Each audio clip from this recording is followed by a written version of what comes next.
What's your holy crap, that's interesting fact. Spartans were way more civilized and complex than people give them credit for. First off, Spartans gay as hell. Male Spartans at least. See, males were handed swords at 14 and served until 60, only coming home to their families in times of peace. So, there were some homosexual urges between the units of men, so much so that when they would come home to their wives, on occasion they would have them shave their heads and put on male clothes, just to look more masculine so they can get their jollies off. Secondly, they treated women and elderly in higher regard than men. The logic was simple: without women, there could be no man. Also, as I've mentioned before, they served as soldiers until 60 years old. Then and only then could you retire. So if you were somehow still alive after that many conflicts, you were seen as like the baddest mofo around. On top of that, men who got up to 60 often didn't retire, as the only way to get your name on your gravestone, as a male, was to pay the ultimate sacrifice in battle. The way women oft got their name on their gravestone was paying the ultimate sacrifice during birth. Dying to bring life. Women also sat in Senate and rarely, but occasionally, were on the battlefield as well. Not to mention their military presence was known and feared throughout the land. We all know the story of 300, but keep in mind OD was 300 Spartans against nearly 150,000 Persian soldiers. They were outnumbered nearly 500 to 1. And they still technically won the battle thanks to the Athenian navy. Leonidas once received a letter from an invading force saying essentially, if we get to Sparta, it will fall. He retorted with one word: if. Spartans were built different. Unless you're buying directly registered shares from a few reputable brokerages, the stock market brokerages you're most likely buying from give you essentially fake shares to stocks that they own themselves. A simple analog: they sell you car title to a car that they Xerox, copy and sell that same car's title to 100 other people, but who really owns the car and who gets to drive it if you all asked to do so at the same time. Zero and cheap fee brokerages in the US all operate this way. What's worse, they see the incoming orders before they're placed. So, some large hedge funds place an opposing debt before placing your order because they can make even more money than that fake share they sold you.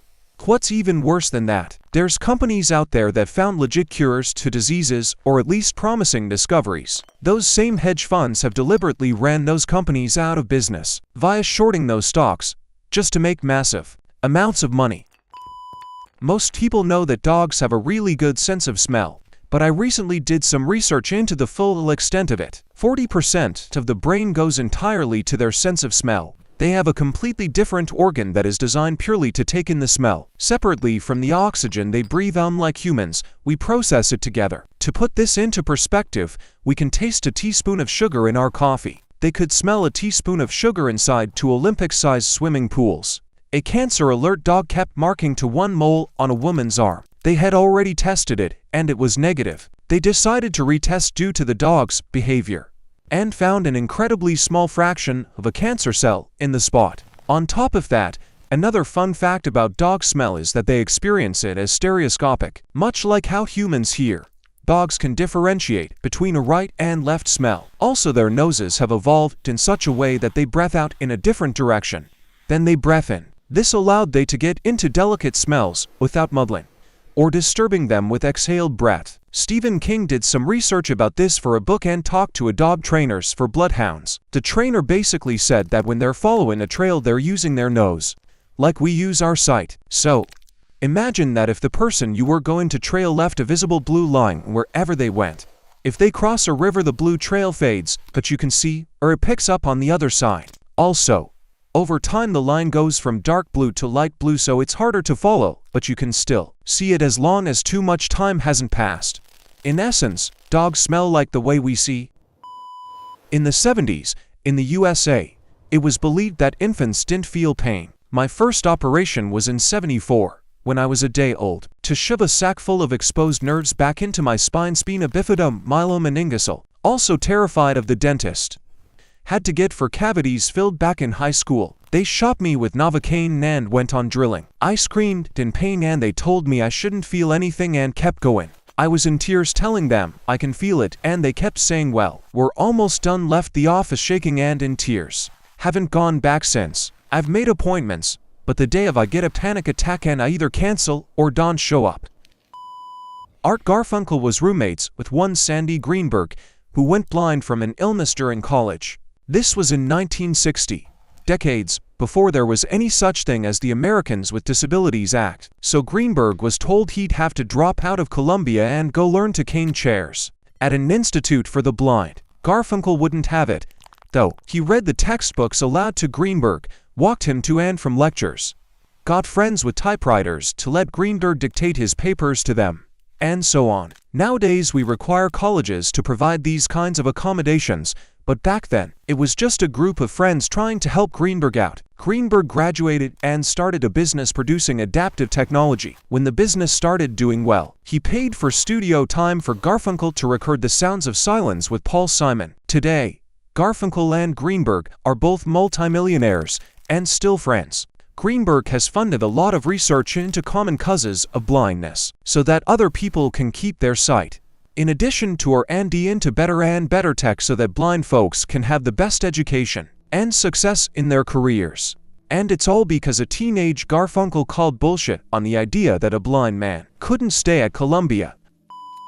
I did about 2 months of research into subliminal messaging and mental health through virtual environments for my psych class. It is commonly known that negative messages in the morning can cause people's day to be ruined and can heavily influence mood and work ethic. With my research and experiment, I found that the opposite is also true. You see, the problem lies with the different brain waves as you wake up. I'm no psychologist, and this paper was written a senior seminar ago, so I don't remember the waves exactly. The important part is that there are 4 waves your brain releases depending on consciousness. Going through all 4 are very important for your mental well-being.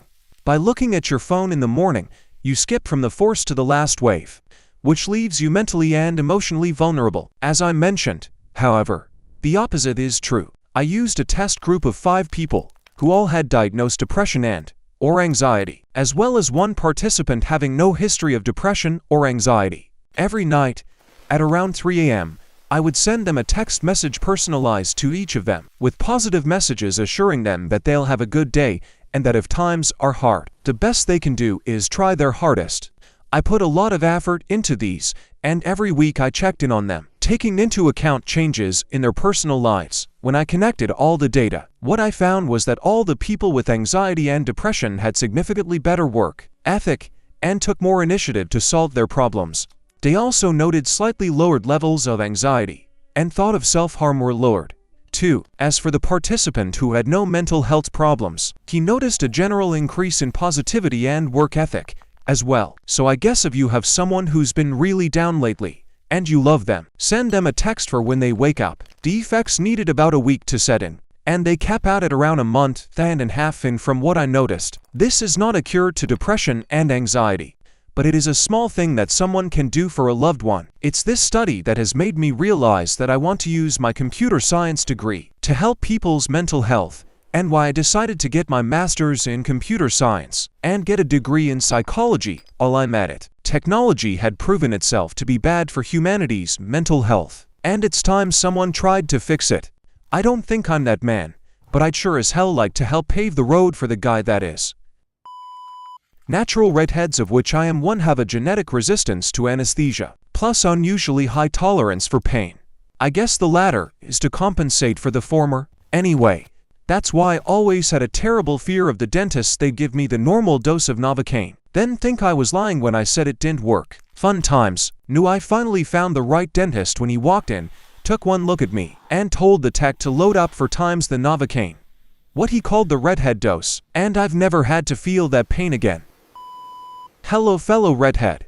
We're technically mutants. The gene that causes red hair and all its associated redheadisms is a mutated gene. Therefore we're mutants. I required a 2nd dose of anesthetics for my C-section. The pain tolerance thing is a bit more nuanced though. We have a higher tolerance to piercing, stabbing-induced pain, but a lower tolerance to temperature-induced pain. We are also more sensitive to changes in temperature, which I guess is why we have a lower tolerance to temperature-induced pain. Redheads also create their own vitamin D since we can't exactly get it from exposure to the sun. Diamonds aren't valuable, nor are they rare. De Beers, an international corporation that specializes in everything diamond, created a advertising campaign saying that a man should be spending a 2-month salary on a diamond engagement ring. They then raised prices, restricted supply, and created this costly illusion that generations of people still consider it to be a mandatory part in marriage process.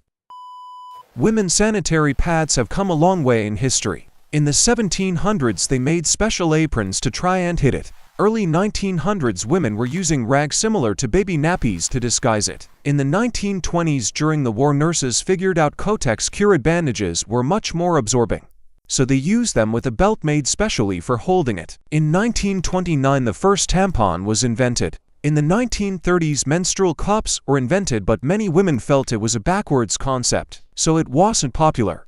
In 1970, pad companies started using adhesive backing. The 1980s are to blame for advertising with blue liquid to show absorbency.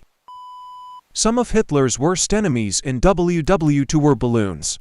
During mid to late W2, the Allies set up a plan called the Ghost Army, comprised of talented artists, voice actors, and movie playset designers. They would create highly realistic fake tanks, usually inflatable, and have the actors accidentally leak a plan of attack to the Nazis over the radio. The Allies would go to where they said they'd be over the radio way ahead of time and set up their fake war equipment. Usually these were decked out with more fake radio calls and a speaker playing a recording of tanks. The Nazis would roll in, rain hellfire upon the scene, only to realize that they just shot a bunch of cardboard and balloons. While this was happening, the Allies would scramble to a critical point that's unoccupied, since the Nazis were being bamboozled. This may not seem like much, but it blew my mind when I first learned it. What do you think is the animal group or subphylum? Vertebrates, hagfish, sharks, bony fish, amphibians, reptiles, humans, etc. are most closely related to. It's not Cephalochordata, which is composed of almost transparent animals, very similar in shape to fish fry, but Urochordata, aka sea squirts. They're jar-like marine filter feeders, and the only animals capable of making cellulose, which up to that point was believed to be exclusive to plants and algae. The absolute closest relatives to all vertebrates are not the strikingly fish-shaped ones, but the things that can make cellulose and look like a mix between an alien and a clay vase gone wrong. Also, earthworms piss through their skin. Lol. The color blue is the last to develop in every language. Homer's The Iliad doesn't have the word blue at all, even though it talks about the sea a lot. It calls it wine dark. Also, William Henry Harrison, the 9th President of the United States of America, was literally flawless as president. He gave the longest inaugural address at 8,845 words, but had the shortest presidency at 31 days. All he did was pick the governor of the Iowa Territory, so he made no mistakes, ergo flawless. He is the only president to have a grandson be president, Benjamin Harrison.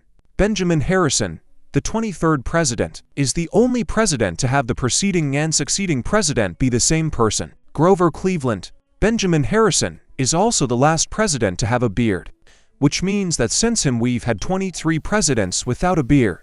What a shame. After him, William Howard Taft, the 27th president, was the last to have facial hair. Step it up, man. I have that speech memorized, or just such occasions. Woody Harrelson's dad was the first man to assassinate a federal judge, and is often suspected of doing in JFK. The term assassin, if you trace its original etymology, was the medieval equivalent of the pothead. It got associated with killing people because a man named Hazen Saba used drugs to control fanatics and point them at his enemies. This inspired every assassination guild in fiction. His sect is still around today and led by a dude from Portugal. Mick Cage's uncle directed The Godfather. Each fig enzymatically eats the wasps that pollinate it. The wasp enters the male fig flower, which is shaped like a ball with a hole in it. Everything's normal. It gets pollen, gets nectar, and leads through a hole. Then, it enters the female fig flower. It pollinates the plant, but can't exit. As the flowers turn to fruit, it eats the dead body of the wasp that had pollinated it. Kinda wild. I always thought of cargo ships as these massive hulks that pour global warming into the sky. Wherever they go, they do. But it turns out they're actually the absolute most efficient way of transporting goods around the world just due to the sheer amount of shit they can carry. I always thought buying something made in China was supporting these massive global warming machines that bring things across the oceans when in reality, when you account all the things that cause emissions in buying a product from China, cargo shipping only takes up like 2 to 3% of the total emissions. Most of the emissions come from production and trucking, train shipping from the port to the store. This is now why the focus should be on electric trucking and electric trains. Around 60,000 stars leave our observable universe every second. We'll never be able to see them ever again. In fact, a lot of the stars you can still see have already gone past the point of no return. It's just the remaining light traveling that remains. We're also at the tail end of the star-forming phase. One day, in the far future, due to the expansion of the universe, we'll only really be able to ever see our own local galaxy cluster. For those sentient beings, if any, this will be what they think the entire universe is. We'll share a few that actually come to mind on the spot.